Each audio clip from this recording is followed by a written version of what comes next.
Hayward, Booker, and Johnson. Trey's going to go one-on-one on Udre, pull into a three, and bury it.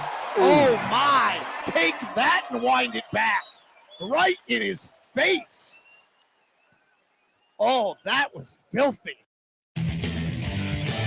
It's tip-off. I'm David Locke. We'll talk about the NBA 5. We'll look at Trey Burke coming off the bench. Dante struggles as a starter. Hit the pause button for a brief moment. Talk about how darn good Memphis was. It's all coming up on today's edition of Tip-Off.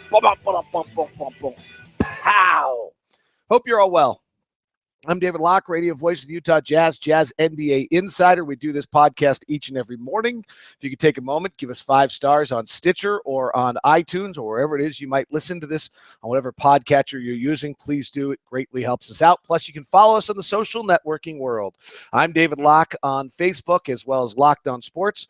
We've got Locked On Sports on Twitter, and we've got the Google Plus Locked On Sports community, which a bunch of great moderators are really working hard at and doing a fabulous job. They did nice work yesterday in recruiting, keeping everybody up to date, holding conversations on that. So McKay and Dallas and all the guys and probably some ladies as well. Philip Malone shared a nice article. David Smith does nice stuff. Ryan Dangerfield, really appreciate all you guys. Ryan Scott for their work on the Locked On Sports Google Plus community. If you want to be a moderator, we've got some spots open I need to read. I haven't done that yet. I'm a little busy. All right. By the way, in regards to recruiting, I just want to point you out that all of your coaches lied. They didn't get everybody they wanted. They're all full of it, except for David Shaw at Stanford. He's telling the truth. Fandom. All right. Let's dig in. I got nothing to waste your time in. Let's get into the NBA 5 right away. This is Dante, and you were Locked On Jazz. Last night, some interesting games and some interesting things took place. The highlight to me, Oklahoma City goes to New Orleans, down 13 or 11, I think it was, in the third quarter, playing without Kevin Durant, and they wax New Orleans. They were down 11, going the rest of the way. That's a mammoth win. And that's the kind of win that gets you in the playoffs. I mean, Oklahoma City needs a few of these. They play again, I think, tomorrow night. And I think, really, if Oklahoma City beats New Orleans again, I think you can eliminate New Orleans from the playoff race. I kind of think you can anyway. They've just lost too many bad games along the way. But for OKC to be down 11 in the third, on the road, having not played well on the road, without Durant, having, frankly, just not played well yet, and to be able to really jump on the back of Russell Westbrook, who led them with 45 points.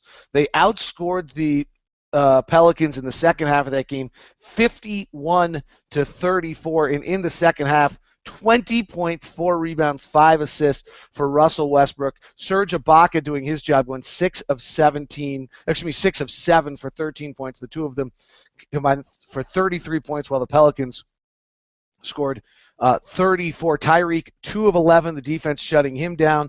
Eric Gordon, 2 of 7.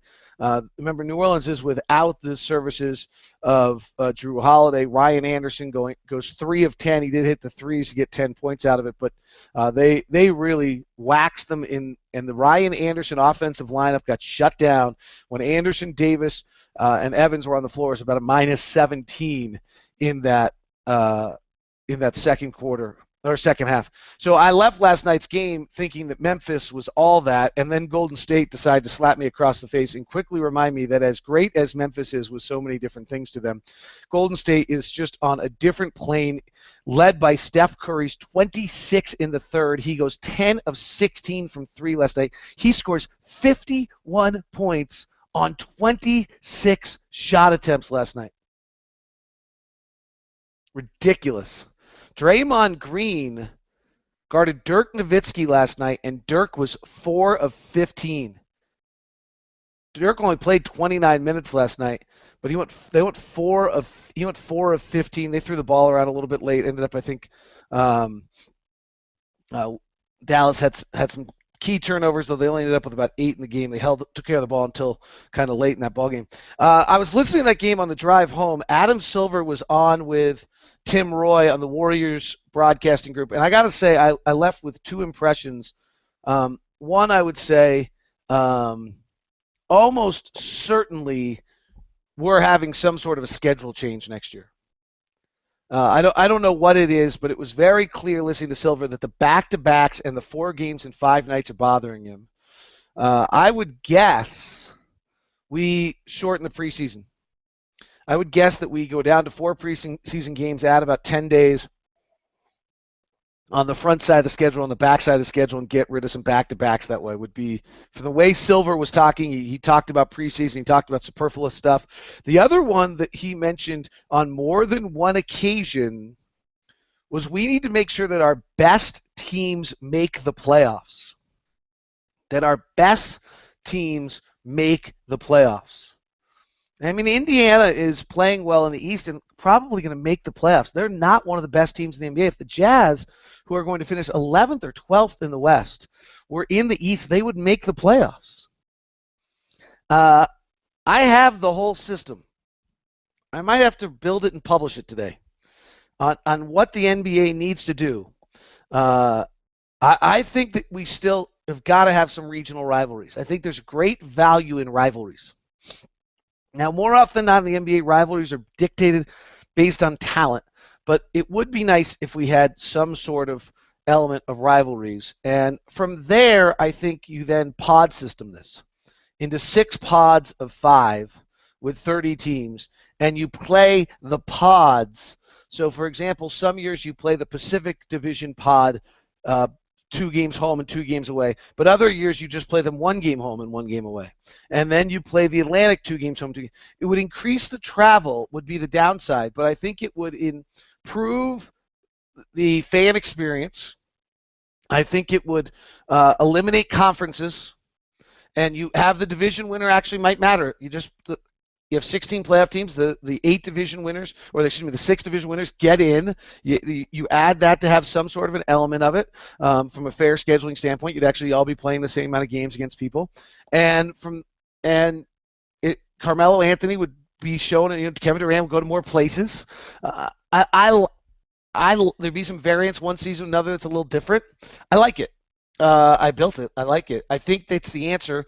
It gets you. It also could have some pod tournaments in it. You could do some different things. You could travel before the season starts in your pod, so that the 5 teams of a division go to Europe and play a bunch of games in Spain, while another one goes to Paris, while another one goes to Brazil. That's, I know, not in Europe.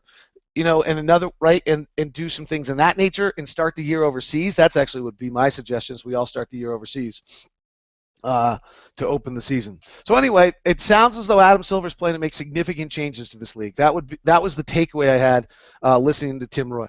Hassan Whiteside, we've got our Rudy Gobert phenomena. The Hassan Whiteside phenomena might be bigger. Whiteside went for 24 and 20 last night on 12 of 13 shooting. Whiteside's out of Marshall. He worked out terribly for teams. He led the nation in blocked shots out of college, and then he played 22 games for Sacramento. He played like about a minute, or he's played 1 game for Sacramento his rookie year. He played like a minute. His next year in Sacramento, he played like 18 games. He played like 100 minutes. Then he was out of the league from 2012 to 2014. He's come back in the league. He is shooting 65%. He has blocked 57 shots in 23 games. He is the version of Rudy Gobert for the Miami Heat. He's the find of the year. He's now starting and playing 35 minutes a night for the depleted Miami team that's starting Shabazz Napier and Mario Chalmers in their backcourt and losing to Minnesota, 102-100 last night. Ricky Rubio's back. He had 3 shot attempts, 9 assists. That's my by the way, that's my Dante Exum comp. I think Ricky Rubio is my Dante Exum comp. And a note on that, and we'll talk more about Dante in a second. We didn't see Dante at 19.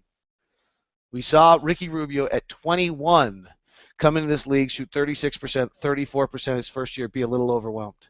His second year, he played only 1,600 minutes because he got injured, shot 36 and 29. I think there's a real chance that this is the comp. Finally, at 23 years old, which would be 4 years from now, he played 82 games. He started 82 games last year. He picked up some of his shooting, but he still was a 38-33 guy. Who was not a great shooter, but he was incredible vision, super defensive player, had 191 steals. But remember, Rubio was pro at 16 in the ABC League in Spain and had been pro for 5 years before coming to the United States to play.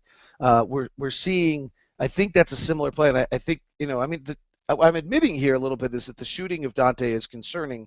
Ricky Rubio is a 37% shooter for his career. Byron Scott, quote of the year, asked about Jason Kidd, who he was coaches, says, quote, he was known as an a-hole when I coached. And remember, Kidd supposedly got Byron Scott fired. That, my friends, is the NBA 5.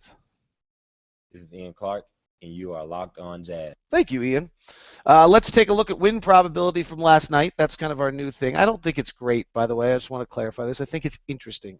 Sometimes I trust you probably too much to not decide to make grandiose decisions off of this. But last night's ball game, the Jazz lose 190. Marc Gasol was the MVP and the hero, having the biggest impact. Interesting, the least valuable player was Trevor Booker, as little as he played last night. But also interesting, when we talk about games, I like to talk. This is what I really like. Okay, by the second quarter, down by 16, our win probability was at 13%. Right, so they really took. Now we fight this thing back and get the win probability of 35, but it never felt like the Jazz had much of a chance to get back to win this game, and they didn't. The win probability was at 29% at one point. It got up to 31%. It got to 31% again, but it never got higher.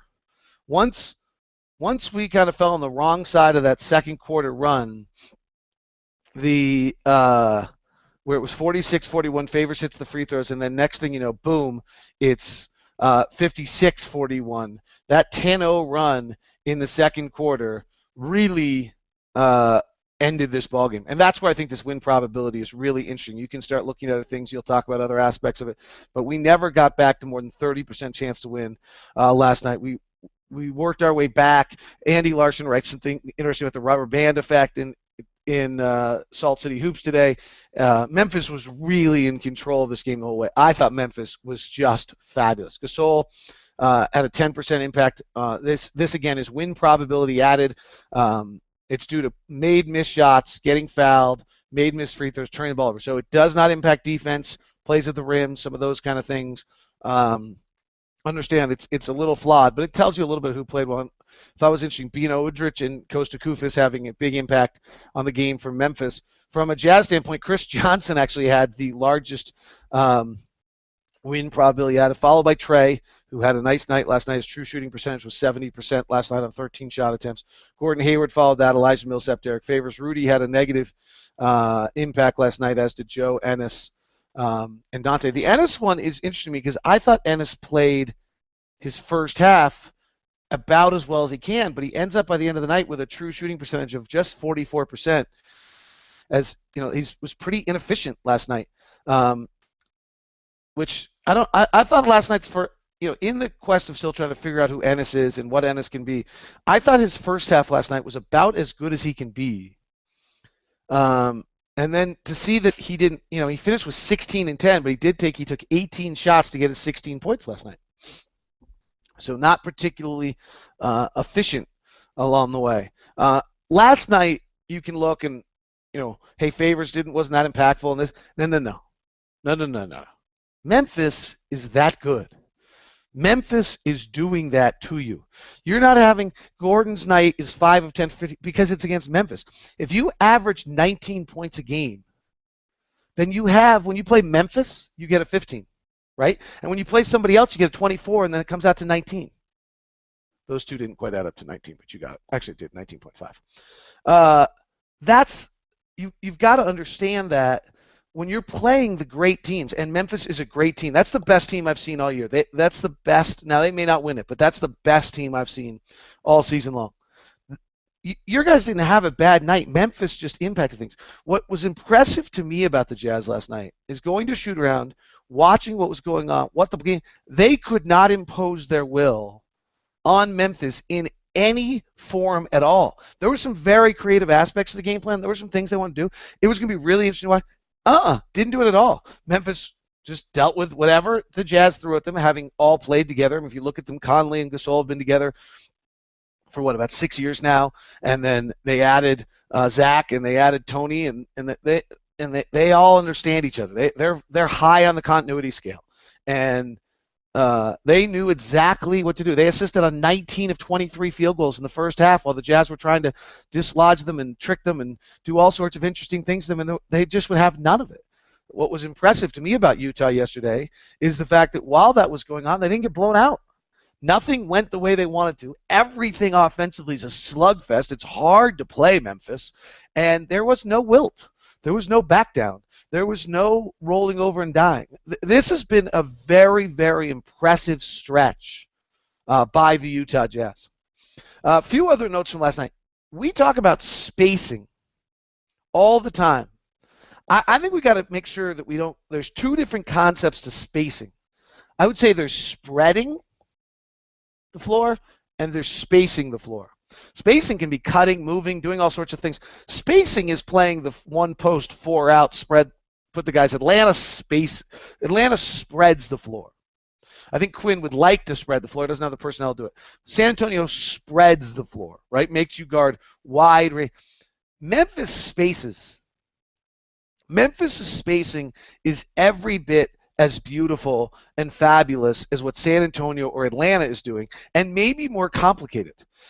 Putting Zach Randolph underneath the glass for an offensive possession. I wish I had time to go through Memphis' sets and show them to you. We probably could just grab Marc Gasol's assists and look at. Maybe we will at the end of this. I'll just go grab Marc Gasol's assists and see if we can get lucky and see if we get it.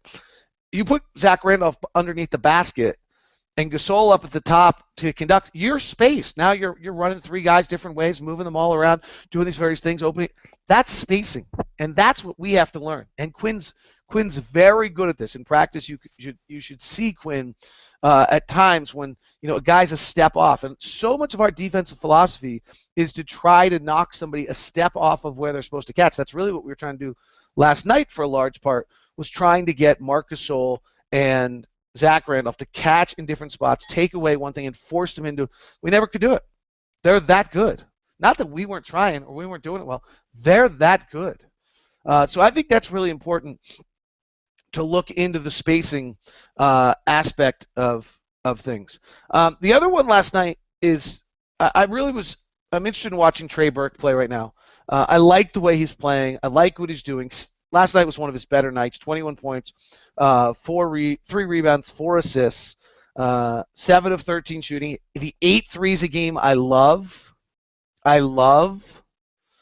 He's not a great shooter. He's not very good inside the paint. Why take a bunch of mid-range? I know that there's a feeling that he could be very successful at that right elbow mid-range jumper when teams allow that.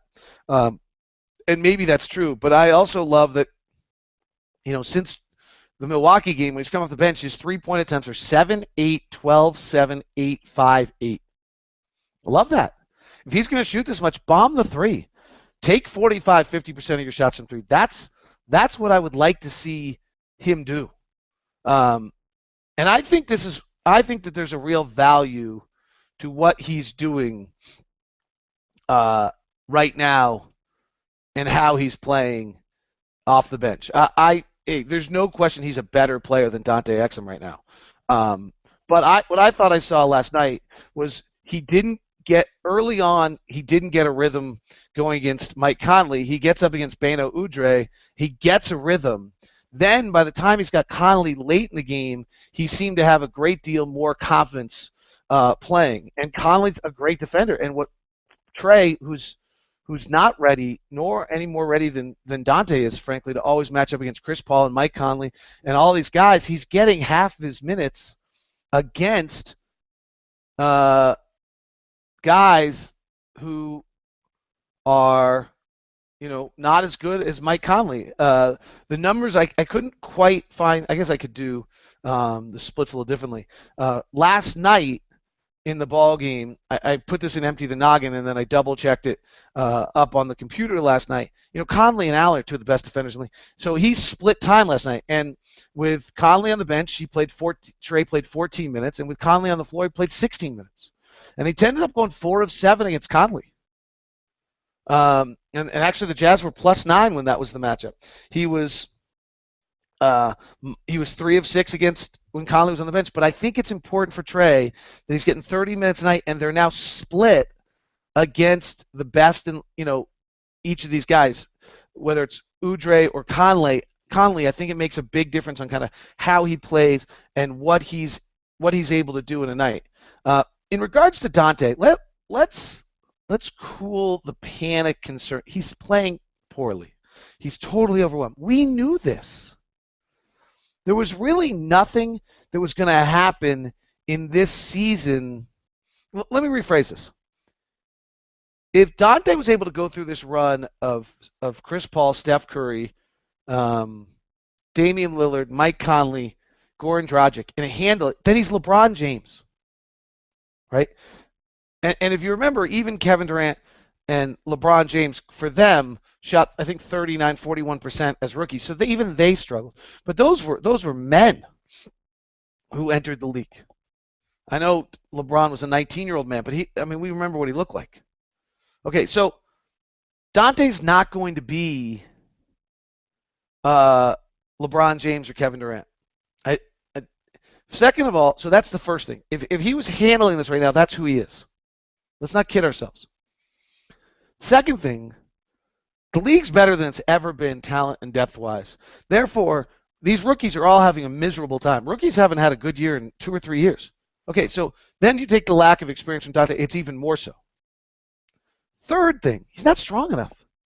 There's nothing that's going to happen that's going to change the fact he's physically not strong enough. It's going to take some time for Mark McCown to get that strength on, let his body mature, let him go, okay? The fourth, if there's anything that you should be watching around the NBA, look how slowly point guards develop. This is relevant to Trey. Jeff Teague's terrible for 2 years. Brandon Jennings is pretty premium. Pelton and I talked about this in the podcast quite a bit. But you better be really careful about quitting on point guards. Okay, so couple the fact that if Dante was having a big impact on games right now, he's LeBron James. That's truly the only player who does it, 19 years old, right? I mean, Durant played, but his team won like 12 games. So did, I think, actually, LeBron's only won about 27. Okay? Number 2, the position's brutal. Number 3, he's lacking the physical strength. And he doesn't have the experience. We should have never, there's no expectation. Sure, it's jarring to have taken 2 free throws since December 27th. It's jarring to have him be 2 of 19. Stop.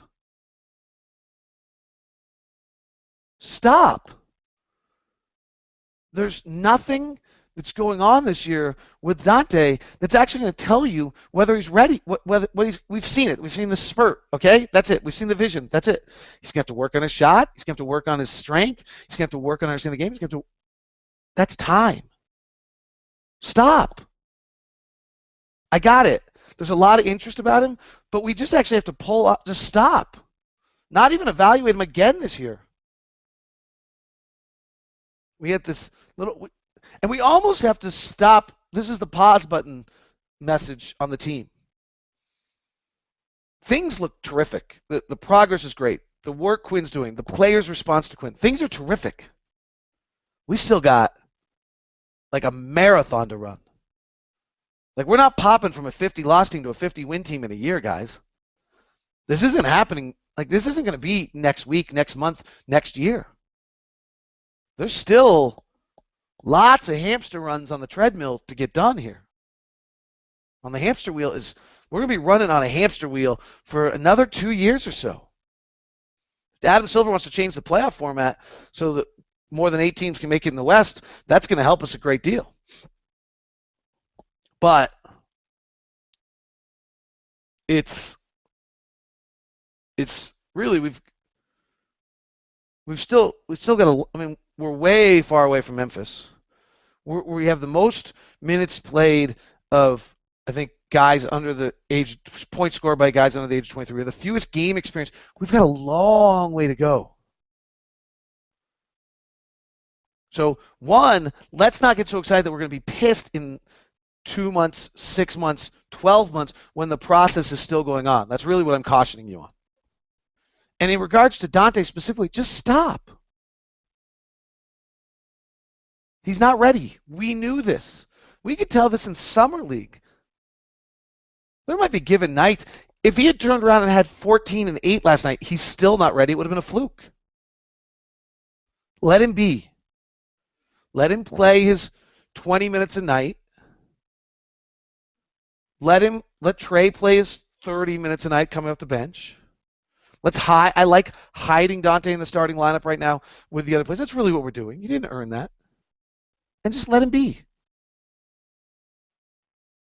And then all of you that talked about how Dante should have been starting for Trey this whole time can now just stop with that conversation as well pretty easily. But really, let's cool the jets. Hit the pause button. We still got a long, long way to go. Making decisions now or worrying about Dante right now, I got it. I mean, I have a little bit of it. I can see it. But then you have to stop yourself and just go back. Instead of living in the moment, go big picture and realize we knew this the day we drafted him. Like, he's 2-3 years out. He's got to strengthen. He's got to improve. And then the natural skills, the fabulous brain, all the aspects of him that are so exciting can kick in. But there's a process here with Dante that has to happen. There should be a strengthening, an understanding, a work ethic, which he has. Let all those things work. 2 years, maybe 3. And then when it clicks, pow! That's the pow moment. But it's not anywhere close. And frankly, we're not close to a pow moment with our team either. Do we start adding free agents this offseason? Maybe, maybe not. See how it plays out. Maybe the guy's not there.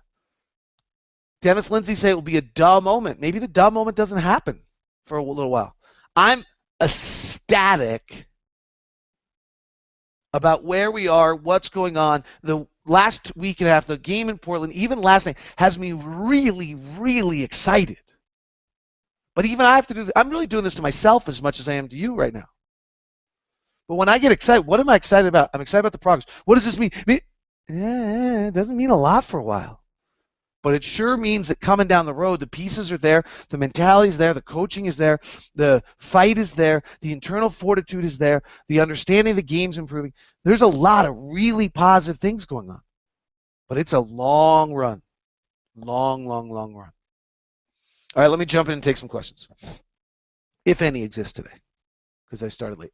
Billy Murphy. How do you like being so famous that drunk women harass you in the postgame show? Was that ridiculous?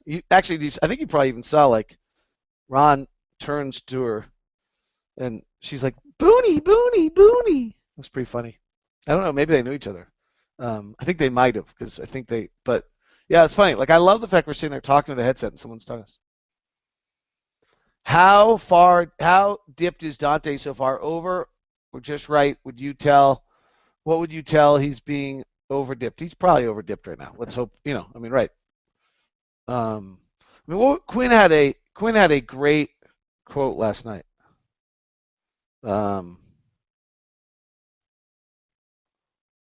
Where's Quinn's quote?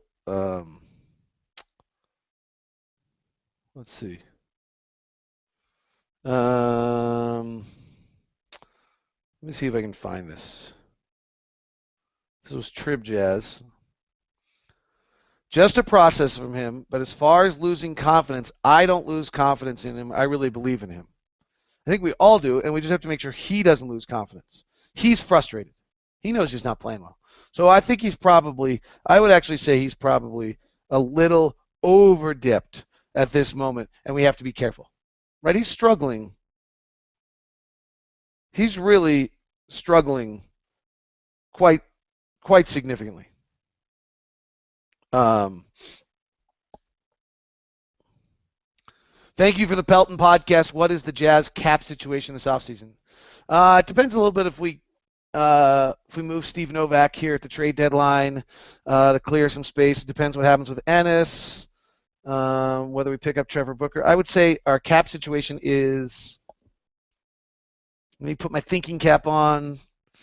I'd say can we call it flexible? I mean, I don't think we're going to play for a big free agent yet. I don't think we're there. I think we're waiting on Dante a little bit. Remember that. I mean, a lot of these things aren't changing. When we drafted Dante, the conversation I had for you was that to some extent we've slowed down where we are in the process and how long the road's going to be. There's probably some decisions have to be made. Ennis, Trey, but why? Actually, why we don't have to make any decision on Trey, and I don't think we have to make any decision on Ennis. I don't think Ennis is getting a big offer. I think Ennis is coming back on the tender next year. I think our team next year is very similar to this team. Just let it play again. It'll be a little bit better. Is it unrealistic to have spacing and spreading offense, or is it one or the other? Can you have passing bigs and three-point shooters to have both? Well, I think that's what Memphis has. That's what makes them so beautiful.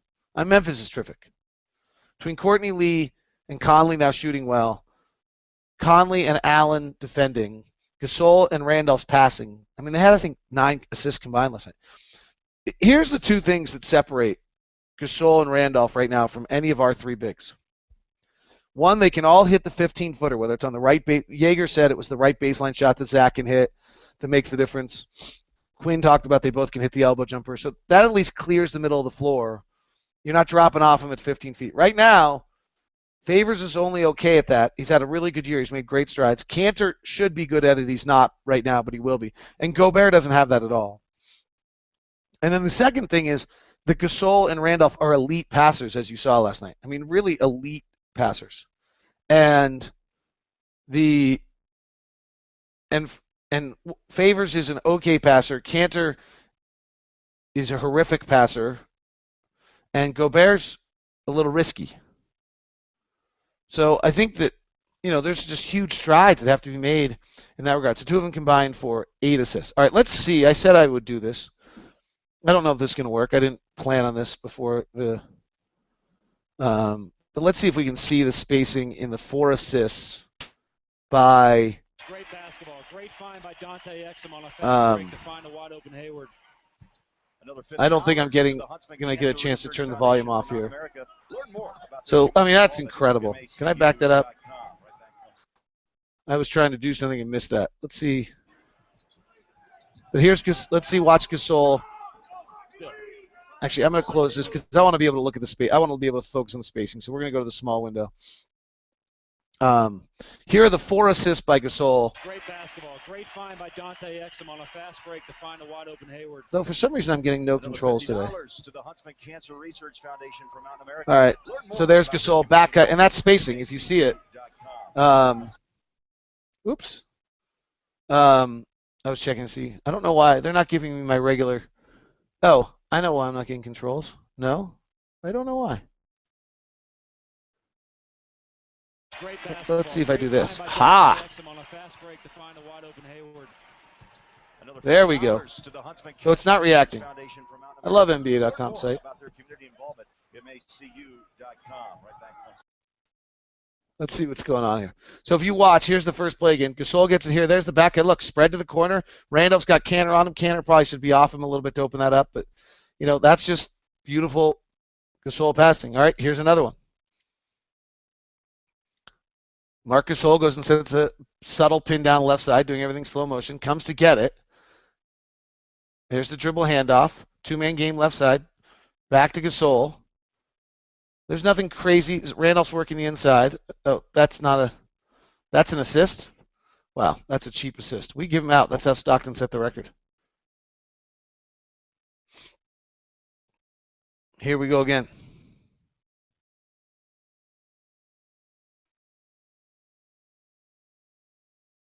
So the Jazz are trying to front Gasol there. He gets it anyway.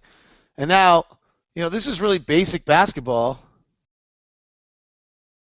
Let's see on the next play. Obviously, I didn't preview these videos.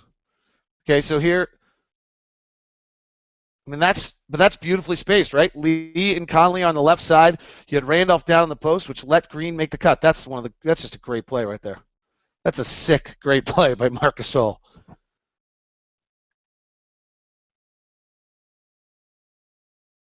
Oh, my pause button is working now.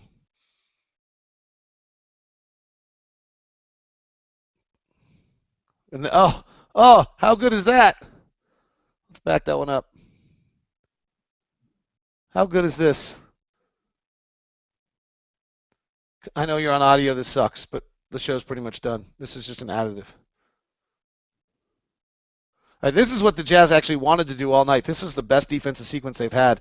The goal was to force Gasol off the block and then take away his middle and force him into the baseline fadeaway jumper. So that's, I mean, Gordon Hayward shuts down. This is perfect defense by the Jazz. This is exactly what their game plan was defensively in every aspect, and they forced that shot, and then they don't get the rebound. And it's like the one time all game that they actually forced exactly what they wanted.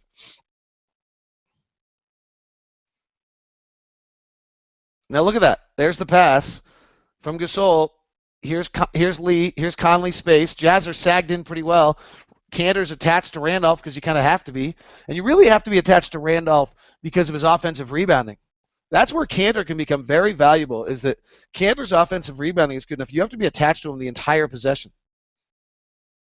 And Green gets lit. Let's watch the final one. This is so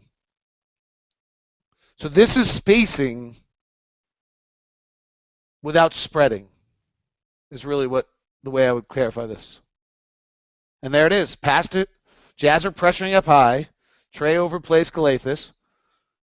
You have Kufus up here you thought was going to be an elbow set. It's a beautiful elbow set.